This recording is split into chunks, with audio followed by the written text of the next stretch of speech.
Assalamualaikum warahmatullahi wabarakatuh. Apa kabar anak-anak?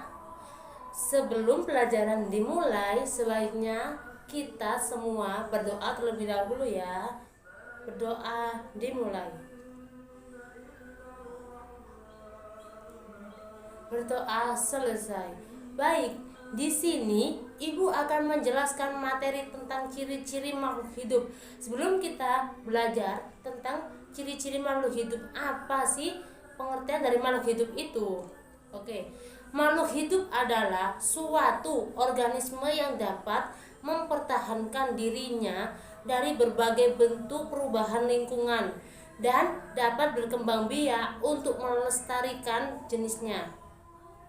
Oke, makhluk hidup kalian punya ciri-ciri. Apa saja sih ciri-ciri dari makhluk hidup itu? Makhluk hidup mempunyai beberapa ciri-ciri. Yang pertama, bergerak. Makhluk hidup memiliki kemampuan untuk bergerak dengan cara tertentu tanpa bantuan dari luar atau pihak lain. Yang kedua adalah peka. Peka terhadap rangsangan. Semua makhluk hidup mampu bereaksi terhadap perubahan yang terjadi di sekitarnya. Reaksi timbul karena ada rangsangan dari lingkungan. Rangsangan bisa dari cahaya, dari panas, dari dingin, dari bau, dari sentuhan, dari gravitasi, dari rasa, dan lain-lain. Manusia dan hewan menggunakan indera untuk mengenali rangsangan dan kepekaan. Oke, yang ketiga, bernafas. Bernafas merupakan proses mengambil oksigen dari lingkungan, kemudian mengeluarkan karbon dioksida. Oksigen digunakan untuk mengubah zat makanan menjadi energi secara kimiawi. Energi tersebut digunakan untuk melakukan berbagai aktivitas. Yang keempat, nutrisi. Makanan dan air menjadi nutrisi yang dibutuhkan oleh makhluk hidup. Makanan berfungsi menghasilkan energi pertumbuhan dan mengganti sel tubuh yang rusak. Sedangkan air berfungsi sebagai zat pelarut di dalam tubuh. Yang kelima adalah tumbuh. Semua makhluk hidup mengalami pertumbuhan dari kecil menjadi besar. Contohnya, bayi akan terus berkembang menjadi manusia dewasa atau orang yang bertumbuh dengan besar. Atau bisa juga sebuah biji tumbuhan yang ditanam akan menjadi kecambah dan berakhir sebagai tanaman yang bertumbuh dengan besar. Yang keenam, berkembang biak.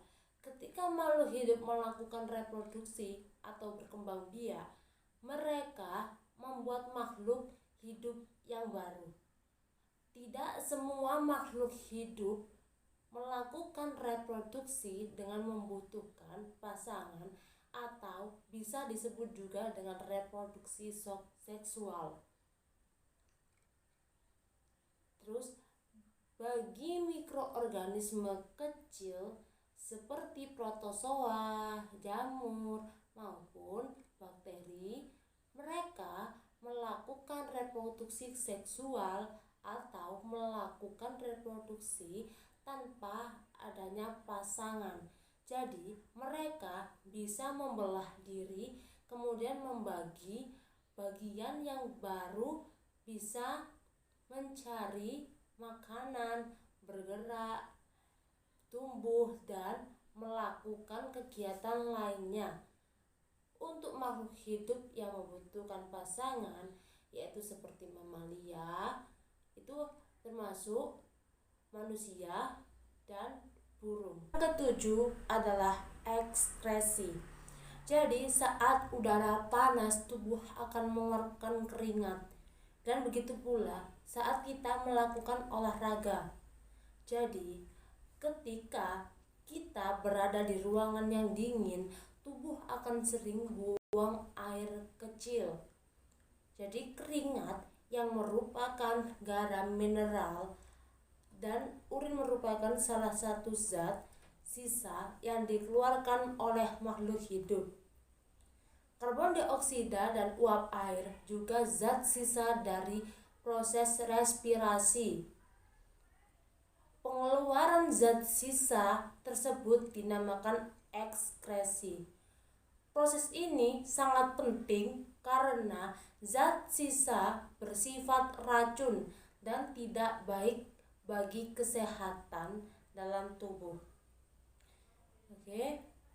Sebelum kegiatan pembelajaran pada hari ini Ibu akhiri, marilah kita berdoa terlebih dahulu ya anak-anak, agar mendapat ilmu yang bermanfaat. Oke, berdoa dimulai.